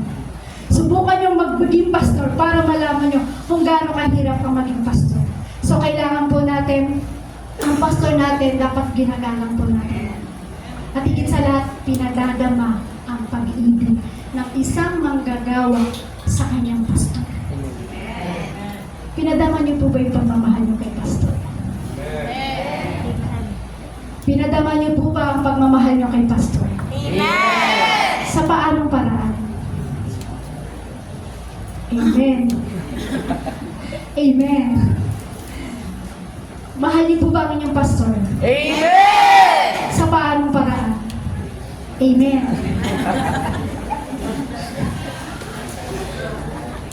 Alam niyo po, bilang isang inaalagaan ng pastor, padama natin yung malaw. Hindi ganun kadali maging pastor. Dati ako po, sabi ko, ang bilis lang pala niyan, magsalita ka lang. Panalangin mo lang sila, ang bilis lang pala niyan. Pero yung naranasan ko po ng sa ating pastor, mag-preach ka, mag-share ka, magmahal ka ng mga tupa, maging magkaroon ka ng puso sa mga kaluluwa. Doon ko nakita napakahirap. Aray. Aray. Nako. Malalaman niyo po kung gaano kahirap ang isang maging pastor. Pero alam niyo po, kahit ganong kahirap, nasasaktan ng pastor, pero yung love niya sa mga kawan niya, ganong kagrabe. Amen. Mahal kayo ng pastor niyo! Mahal kayo ng pastor niyo! Bakit? Bakit po? Bakit mahal kayo ng pastor niyo? Na kahit tinatanggihan niyo ang pastor niyo, kahit binabaliwala niyo ang pastor niyo, na kahit sinusungitan niyo ang pastor niyo, kahit nilalayasan niyo, iniiwanan niyo ang pastor niyo dito sa lugar nito, pero alam niyo po ang puso ng pastor, grabe! Na kahit nasaktan ang pastor natin, hindi ka niya sinukuhan! Amen. Hindi ka niya sinukuhan! Amen. Ipinalalangin ka pa rin ang pastor! Sabi ko nga po kay pastor, ang sama po talaga ay may pagkamaldita po talaga. Pero glory to God, unti-unti po binabago po ng Lord po sa akin yun. Sabi ko, Pastor, ano ba yan, Pastor? Binabastos ka na, papayag ka pa ba? Sabi ko, kung talagang ginaghalang ka, sabi ko, Pastor, hindi gagawin sa'yo yan. Sabi niya, maging puso ka ng isang lingkod. Maging puso ka, lagyan mo ng puso ng isang lingkod ang puso mo, sabi sa akin, Pastor. Sabi ko, Pastor, masakit lang kasi sobra na talaga. Sabi ko, sobra na, Pastor. Sabi ko, nagtuturo ka lang naman para ituwid sila, para hindi sila mawala sa Panginoon. Pero bakit yung ibinabalik sa'yo puro pasakit? galit? Bakit sama ng loob? Puro galit? Sabi ni Pastor, maging lingkod ka. Na kahit gaano kasakit, sabi ni Pastor, kahit inaalipusta ka, kahit gaano kasakit ang gawin sa'yo ng mga lingkod, ng mga kawan mo, maging puso ka pa rin ng ating Panginoon Jesus. Ganon kahirap maging pastor. Na kahit pinumura yung pastor natin, kahit harap-harapan, binabastos yung pastor natin, love pa rin po yung pinapakita niyo. Love. Bakit po? Yan ang ginagawa ng ating Panginoong Jesucristo. Gusto ni Pastor kung ano si Jesucristo, nang tayo na ipinako sa krus, na binabato, dinuduraan, na mga binubugbog lang ng tao, pero ginawa po ni Jesus, pagmamahal pa rin ipinakita. Yun ang ginagawa ng pastor natin sa atin. Na kahit binabastos mo, na kahit parang wala kang interesado sa kanyang mga tinuturo, love pa rin ang ibinibigay ng pastor para sa atin. Bakit? Para hindi ka mawala sa pag-ibig. Pero pagmamahal ng pastor mo, kaya ka na mawala sa Lord. Sino ang mamahal ng pastor? Kahit masakit ba yung ginagawa mo sa kanya, ipinapanalangin ka pa rin ng pastor. Kaya nakabuti ang pastor po natin. Hindi ko po siya itinataas. Ang itinataas ko po kung paano magkaroon ng isang pusong pastor na nanggagaling po sa ating Panginoong Jesus. Sabi po sa number 3, honor your pastor by protecting him. Sabi po dyan, minsan tayo daw po ang dapat sabi daw, honor your pastor by protecting him. Sabi po dito, dapat tayo po yung nagpo-protect sa ating pastor. Tama po? Amen. Dapat tayo yung nagpo-protect sa ating sa ating pastor kasi siya yung itinalaga sa atin ng Diyos eh. So dapat tayo nagpo-protect. Tayo po ba yung nagpo-protect sa ating pastor? Amen. Hina ng amen. Tayo po ba yung nagiging protekta ng ating pastor? Amen! Amen. Amen! Pero minsan, ganito po yung nangyayari, minsan tayo po yung gumagawa ng patibong para pabaksakin ang ating pastor. Naniniwala po kayo na minsan tayo pa po yung gumagawa ng patibong para pabaksakin ang ating pastor. Naniniwala po kayo doon? Na minsan tayo po yung gumagawa ng patibong para pabaksakin ang ating pastor. Sa anong paraan po? Yung minsan na dapat na tayo po yung magpo-protect sa pastor na halimbawa, ang pastor po natin ay meron tayo na balitaan na may nagmamarites. So dapat ikaw ang nagpo-protect. Amen. Tama po? Amen. Dapat patayin mo na yung apoy na nagmamarites sa pastor mo. Tama po? Amen. So dapat ikaw yung nagpo-protect sa ating pastor. Dapat tayo po yung nagpo-protect sa ating pastor kasi kailangan po yun eh. Kasi tayo po minsan yung nagbibigay ng patibong sa ating pastor. The pastor by protecting him. So dapat tayo ang nagpo-protect. Tayo bilang pinapakain, bilang kawan ng ating pastor. Dapat tayo ang nagpo-protect sa kanya. So dapat pag meron kang naririnig ng marites sa pastor mo, dapat hindi mo na pakiisahan yun. Dapat patayin mo na yun. Dapat tanggalin mo na yun. Ikaw ang dapat ang mag-protect sa pastor mo. Hindi ikaw mismo ang nagmamarites sa pastor mo. Amen. Amen? Amen. Kaya lang po minsan tayo po ang nagbibigay ng patibong para pabaksakin ang ating pastor. Alam mo na merong chismis sa pastor mo? Pero ang ginagawa po natin, sinasakyan mo pa, ay ganun? Ganun si pastor? Ay oo nga no, na ako rin minsan, ginanon din ako ni pastor eh. Ay si pastor ganun. Oo, naalala ko minsan, alam mo ba sister, dati ganyan din magsalita sa akin si pastor eh. So alam niyo pa ang ginagawa natin? Tayo ang nagpapaksak sa pastor na. So dapat tayo ang nagpo-protect. Amen. Tayo po ba ang protection? Tayo po ba ang nag-iingat sa ating pastor? Amen. Dapat kung merong ganong usapin o merong mang ginagawa ang kaaway sa kanya, dapat ipanalangin mo, i-protect mo. Hindi tayo ang nagpapabaksa, hindi tayo ang nagpapahina sa pastor. So dapat kapag merong marites, cut mo na. Amen. Amen? Huwag na yung parang, ay oo, ganun si pastor eh. Huwag na kapatid. Hindi magiging kalakasan ng pastor yan. Hindi mo ma-appreciate ang ating pastor pagka ganun ang ginawa po natin. Your pastor will be under attack by whom? Ang ating pastor po kasi ina-attack sino. Kahit ikaw, pwede mo atakihin ng pastor. Kahit ako, pwede kong atakihin ng pastor. So, ibig sabihin, your pastor will be under attack by whom? Kahit sino, aatakihin ang pastor. Amen? Sabi niyan, he will be under attack by the power of darkness. Ang aatakihin ng demonyo ang ating pastor. Kaya kailangan, kapag inatake ng demonyo ang ating pastor, dapat tayo ang nagpo-protect sa ating pastor. Amen. Paano ba yun? Simpleng-simple lang po. Kapag alam mo may nagmarites sa pastor, protektahan mo na, ikat mo na. Kasi atake na ng demonyo sa kanyang buhay yun. Number 2, he will under attack by those whom no one can please. Sabi to, may mga tao daw po na hindi na parang aatake kay pastor na hindi kaya ng pakiusapan. So, dapat ikaw ang nagpo-protect sa ating pastor. Amen? Amen. Number 3, he will under attack by those who are easily offended. Kasi minsan inaatake pa ang ating pastor sa mga bagay na ginagawa po ng kaaway. Aatakihin po siya ng mabilis ng ating kaaway. O parang kumbaga, paano po ba yun? Ang ating pastor, kumbaga parang inaatake po siya ng mabilis na ma-offend. Yung parang pag sinabihan ka lang ng pastor na offend ka, inatake mo na siya. Kaaway ka na. Hindi ikaw, yung kaaway ang gumawa. Amen? So, dapat tayo ang nagpo-protect sa Lord. So, ibig sabihin, kapag nagsasalita ang pastor, hindi tayo dapat offended. Hindi tayo mabilis ma-offend. Kasi, alam niyo po kasi kailangan tayo nagpo-protect sa ating pastor.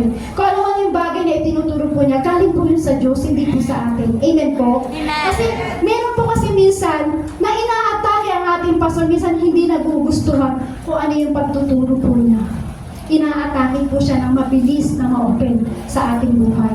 Amen? Kumbaga, hindi nagustuhan yung disiplina, hindi nagustuhan yung pagtuturo ng pastor po natin, o ano pang mga bagay na kayang gawin natin na sa ating pastor. So, alam niyo po, para maprotektahan lang po ang ating pastor, makinig ka kung ano yung mga bagay na itinuturo sa'yo ng pastor.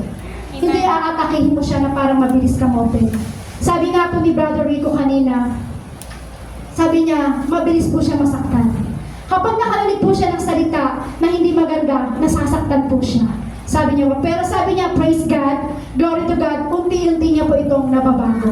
So, ibig sabihin niya, sa pamamagitan po ng pastor na ating ibinigay ng Diyos po sa atin, ma-open ka man sa salita ng ating Panginoong Hesus na idinadali lang naman sa pastor. Hindi ka agad yung sakit na kalooban ng ating ipapadama sa ating pastor. Kasi dapat, ikaw ang dapat magpo-protect sa pastor mo. Amen. Amen? Amen. Dapat tayo yung nakikinig. Tayo yung dapat nagpo-protect sa pastor kasi kaya siyang atakihin lahat ng gawa ng kaaway. Amen. Protect your pastor by putting parts in the congregation. Sabi po dito. Pag maalam daw po pala ang manggagawa, maalam po pala tayo, hindi ka mabilis ma-open. Kumbaga, pag ikaw pala ay maalam, meaning po yan, there is protection in the church. Ibig sabihin niya, kapag nag-aalam ka pala bilang manggagawa na tinuruan ng iyong pastor, ibig sabihin niya, ikaw pala ay there is protecting in church. In the church, ibig sabihin niya, ikaw mismo ang nagpo-protect sa church, nagpo-protect sa pastor. So, ibig sabihin, pag tayo pala manggagawa ay hindi nag-aalam, hindi po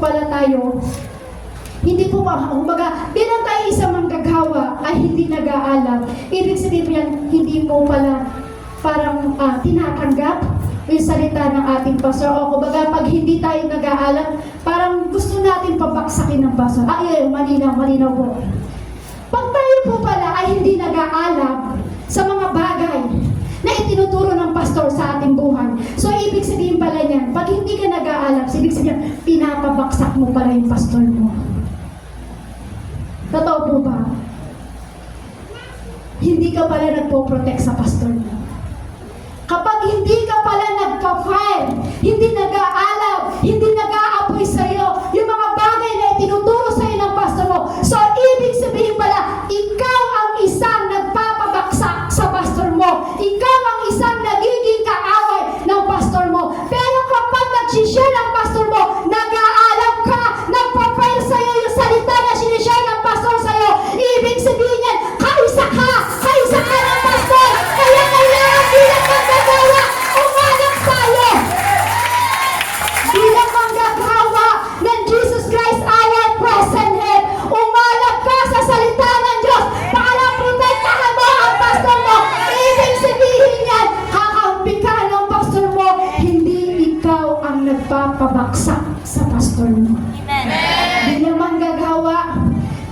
mag-find tayo.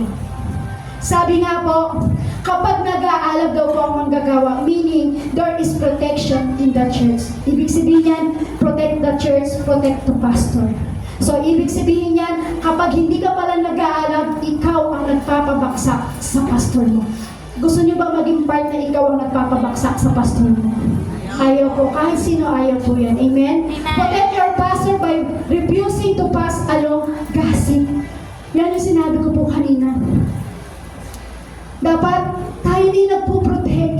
Hindi na tayo ang nagchichismis. Hindi na tayo ang nagmamarites sa pastor natin. Kasi alam niyo po, malaking kasalanan sa Diyos kapag ang isang lingkod ng Diyos ay ating minamarites. Amen. Malaking kasalanan po yun. Na dapat na ikaw ang nagpo-protect sa pastor mo. Sabi nga, make yourself a gossip buster to your pastor. Dapat pinoprotektahan po natin ang ating pastor. Dapat tayo po ang nagpo-protect, hindi tayo ang naggagasip sa kanya. Kapag alam niyo po gossip na, putulin niyo na po agad.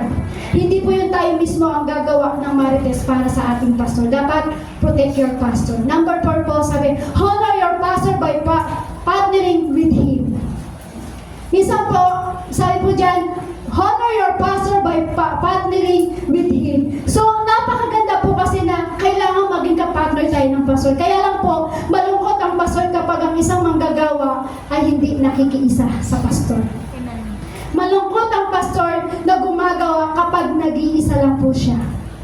Sabi po dyan, honor your pastor by partnering with him. Nagiging appreciate o bilang pasasalamat mo sa pastor kapag ikaw pala ay gumagawa ang pastor mo at nakikiisa ka. So, ibig sabihin katulad po ni Elias, di ba ito po si Elias, akala niya wala na siyang kakampi. Akala niya wala na siyang kasama. Na-depress po to si Elias po, di ba? Akala niya hindi na siya sasamahan ng Diyos. Pero alam niyo po, na-depress po to si Elias na akala niya nag-iisa na lang po siya. Pero hindi po nag-iisa si Elias. Meron pong Yahweh na nagpalakas sa kanya. So, ganoon din po ang ating pastor. Malungkot ang pastor kapag siya lang pong mag-isa ang gumagawa. Pero pag tayo ay kaisa, kapartner ng ating pastor sa kanyang ginagawa, masaya ang ating pastor. Amen. Masaya ang ating pastor pag tayo ay nakiisa. Sino po dito gusto makaisa sa gawain ng ating layunin ng ating pastor? Sabi niyo po yan. Pag sinabi ni pastor, sugod tayo sa lugar na yon, kaisa pa po kaya tayo. Amen. Hina ng amen. Sabi po natin, di ba, masaya ang pastor kapag lahat tayo ay kaisa niya sa kanyang layunin. Pero kapag malungkot ang pastor, dahil wala siyang kaisa sa kanyang layunin, ang tanong ko po, lahat po ba tayo handang maging kaisa sa layunin ng ating pastor? Amen. Hina ng amen. Handa po ba tayo na maging kaisa sa layunin ng ating pastor? Pahina ng pahina? Handa po ba tayo maging kaisa sa layunin ng ating pastor? Hindi na yanig yung building? Handa po ba kayo na maging kaisa sa layunin ng ating pastor? Hindi narinig ni Yahweh. Kaisa po ba kayo? Handa po ba kayo maging kaisa sa naging layunin ng ating pastor? Palakpakan po natin ang ating Panginoon. Bakit? Kailangan partnership. Kasi pag partnership kayo ng pastor mo at nakaisa ka sa layunin, powerful, makapangyarihan, kapag tulay ay nakaisa sa layunin ng pastor mo, nagiging makapangyarihan ang lahat. The ministry can be lonely work. Sabi po dyan, ang church daw po ay maaaring maging malungkot. Kapag maaaring maging malungkot, ang gawain kapag ito po ay parang nag-iisa lang. Kumbaga malungkot pag si pastor lang yung gumagawa. Pero pagkaisa tayo lahat, sa gawain ng layunin ng ating pastor, masaya ang ating pastor. Higit sa lahat, masaya ang ating Diyos na pinaglilingkuran.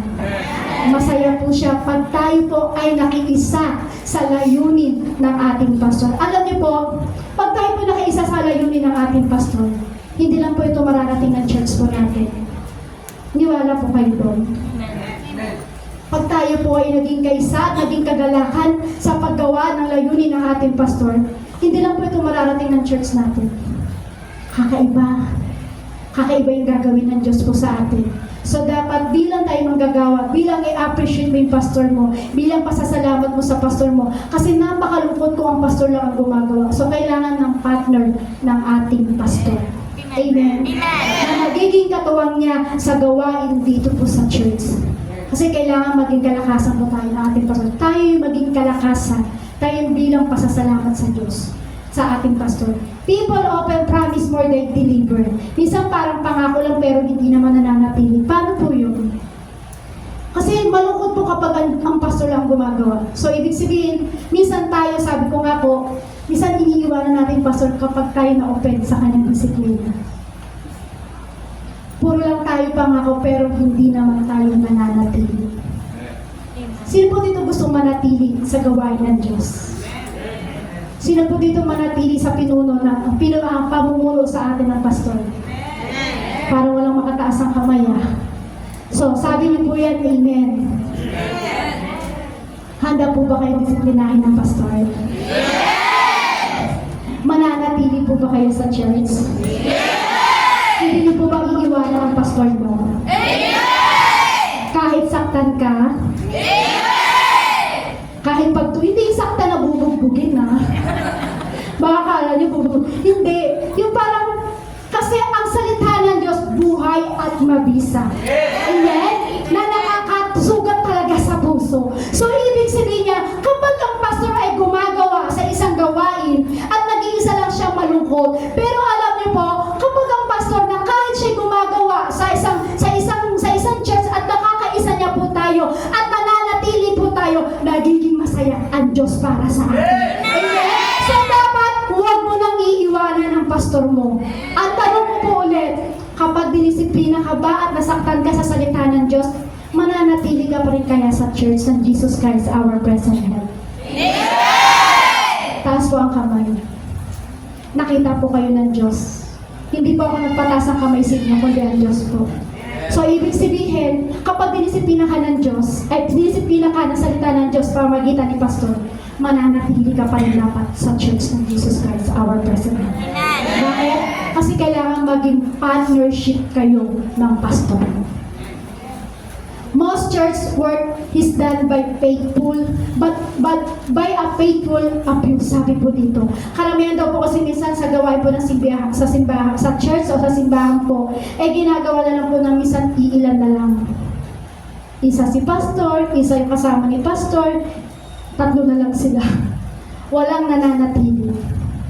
Make sure you are part of this valuable minority. Sabi po, minority po dyan. Dapat titiyakin mo na bahagi ka sa gawain na ginagawa ng ating pastor. Dapat titiyakin mo yan na bahagi ka ng gawain na tinatatag ng pastor mo. Dapat bahagi ka ng layunin na itinatatag ng pastor mo. Kailangan ng pastor ang kasama sa mission. Kapag nag-mission ng pastor, bilang pasasalamat mo, bilang appreciate mo sa pastor mo, dapat nananatili kang kasama niya sa mission. Sa hirap, sa ginhawa, kailangan kasama ka ng pastor. Hindi dapat iniiwanan ng pastor sa mission. Kaya lang nakakalungkot, nang dinisiplina ni pastor, iniwanan sa mission si pastor. Nasaan yung appreciate? Nasaan yung pasasalamat natin sa pastor? So dapat bilang ikaw ina-appreciate mo yung pastor mo, bilang nagpapasalamat ka sa pastor, tiyakin mo na ikaw ay bahagi ng layunin na ginagawang mission ng pastor. Amen. Nakahanda po ba kayo na maging bahagi sa anumang mission na ipinaparating ng Diyos sa ating pastor? Sabi niyo po yan amen po? Nagiging bahagi po ba kayo sa mission? The villaging sake for soul of our Jesus.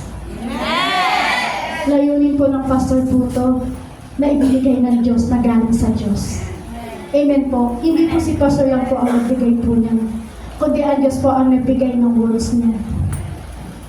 Diyan pa lang po makikita kung kaisa ka sa mission ng ating pastor. Box pa lang po yan. Paano kaya kung buhay at kalakasan na ang hinihingi na sa atin ng Diyos? para maging ka-partnership sa mission ng pastor. Kaya po kaya natin. Mabilis mag-amen pero mahirap gawin kung wala ang pagmamahal sa pastor. Joshua 22 verse 5, huwag lamang ninyong kalimutang sundin ang mga tagubilin at kautosang ibinigay ni Moises sa inyo. Ibigin ninyo si Yahweh na inyong Diyos. Sundin ninyo ang kanyang kalooban at tuparin ang kanyang mga utos. Maging tapat kayo sa kanyang mga paglingkuran ninyo siya ng buong puso't kaluluwa. Ulitin ko po, huwag lamang ninyong kakalimutan sundin ang mga tagubilin at kautosang ibinigay ni Moises sa inyo. Ibigin ninyo si Yahweh na inyong Diyos. Sundin ninyo ang kanyang kalooban at tuparin ang kanyang mga utos. Maging tapat kayo sa kanya at paglingkuran ninyo siya ng buong puso't kaluluwa. Alam niyo po, kung ito po ang Diyos, sabi maging tapat tayo sa kanya at paglingkuran ninyo siya ng buong puso't kaluluwa. Kaya po natin gawin po yan. Sa pastor po kaya po kaya natin siyang paglingkuran? Kaya po ba natin sundin kung ano yung inuutos sa atin ng pastor? Kaya po natin sundin yung tagubilin, yung ibinibigay po sa atin ang kautosan ng ating pastor. Kasi sa Diyos, kaya natin gawin eh.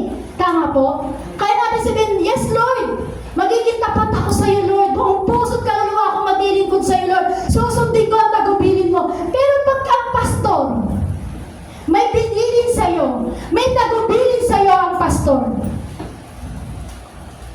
nakalimutan natin. Hindi natin siya minahal ng puso't, buong puso't kaluluwa. Di ba masakit? Tama po. So kailangan maging partnership po tayo ng pastor. Kung ang Diyos iniibig natin ng bagay na yan, dapat ganyan din po ang pag-ibig natin kay pastor. Bakit po? Kasi siya yung ibinigay ng Diyos para sa iyo. Siya ibinigay ng Diyos para mangalaga ng ating kaluluwa. So dapat pag meron tinatagubilin ng pastor, dapat sinusunod po natin yung higit sa lahat. Ipadama mo ang buong pagmamahal mo sa pastor mo. Amen. Volunteer to help in the work of the ministry. Dapat nagbo-voluntaryo na tayo. Voluntaryo tayo gumawa pagdating sa gawain ng church. Hindi na kailangan utusan ka pa ng pastor mo. Bilang ikaw na-appreciate mo ang pastor mo, kailangan gawin po natin kung ano ang tagubilin ng ating pastor. Voluntaryo na. Hindi na kailangan pilitin pa. Amen? Amen. Kailangan voluntaryo ka na sa teaching. Dapat nagsishare ka na eh. Hindi na kailangan sabihin pa ng pastor mo. Dapat voluntaryo ka na rin sa visiting. Ano yung visiting na yun? Kapag meron kang mga kapatiran na nangihina, meron kang kapatiran na parang nangangailangan ng prayer, dapat voluntaryo na tayo mag-visit eh. Hindi yung sabihin pa, oh sister, punta ka doon. Puntahan mo si sister, panalangin mo. Kailangan niya. Hindi na kailangan yun. Dapat voluntaryo na tayo. Kasi bakit? Kaisa ka na, kapartner ka na ng pastor mo. Higit sa lahat, soul winning. Kaisa po ba tayo ng pastor sa soul winning? Amen. Ang hina. Kaisa po ba tayo ng pastor sa soul winning? Amen! Nasaan po yung akay nyo? Yun.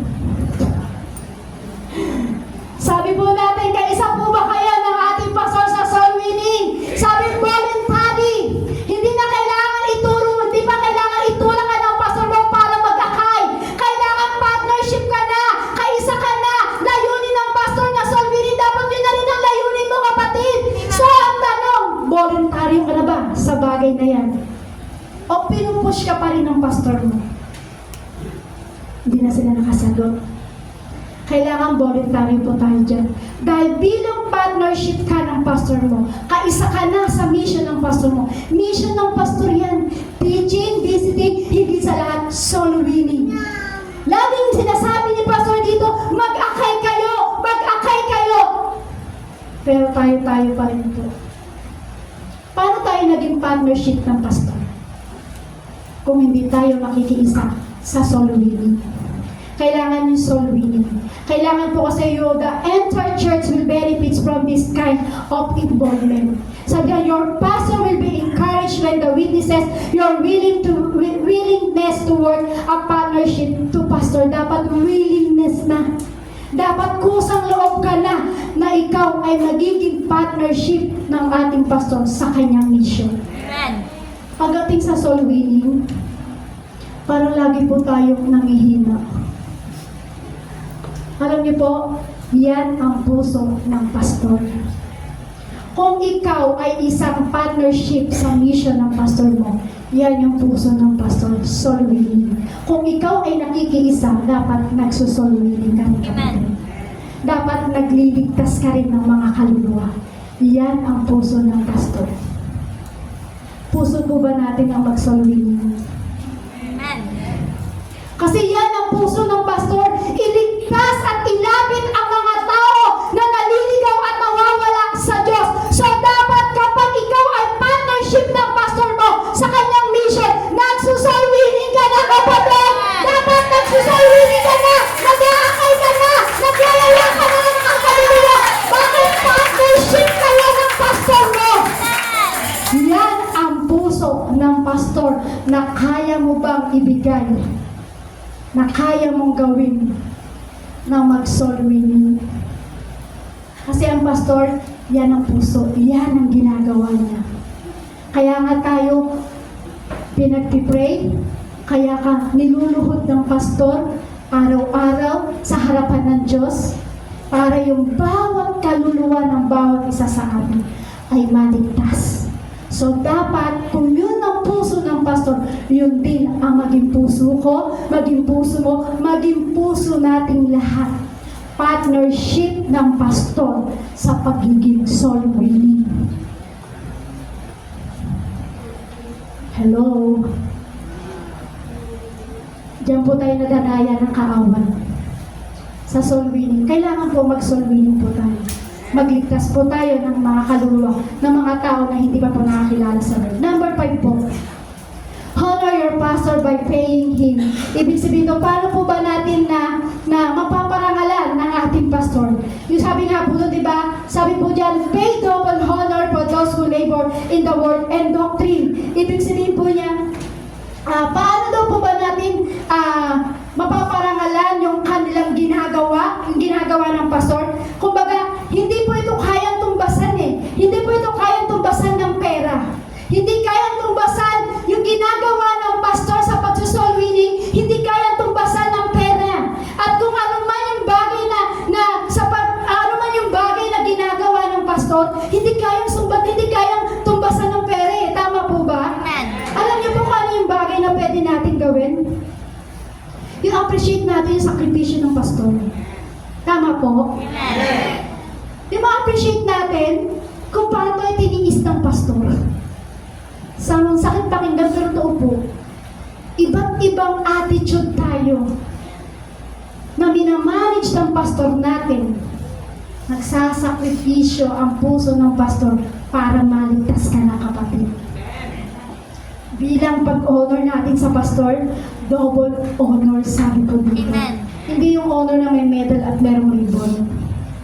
Sabi dyan, pay double honor for those who labor in words and doctrine. So, ibig sabihin, every time na ikaw ay sinisira ng salita ng Diyos, ng ating pastor, so dapat double honor. Dapat double honor yan. Kasi ang salita ng Diyos na sinishare sa'yo ng pastor, yan ang makakapagpabago sa'yo, kapatid. Double honor dapat. Amen? Nagsasakripisyo ang pastor araw-araw. Nagbabasa ng Biblia para may ma-share sa'yo. Nagsishare ang pastor araw-araw para mabuhay ang kaluluwa ng bawat isa sa atin. Amen. Yun ang sakripisyo ng pastor. Nag-aaral ang pastor para lang tayo. Para every Sunday, every Wednesday ay merong mapakain ng pastor na salita ng Diyos. Nag-aaral po siya kahit may nararamdaman. Ganyan ang sakripisyo ng pastor. Kaya dapat double honor po tayo sa pastor. Amen? So, ibig sabihin, pag double honor tayo sa pastor, kaya po natin i-bless ang pastor. Tama po? Pag double honor ka, ina-appreciate mo yung pastor mo at mahal mo yung pastor mo, kaya mo siyang i-bless. Amen? Kasi sabi po dito, double honor.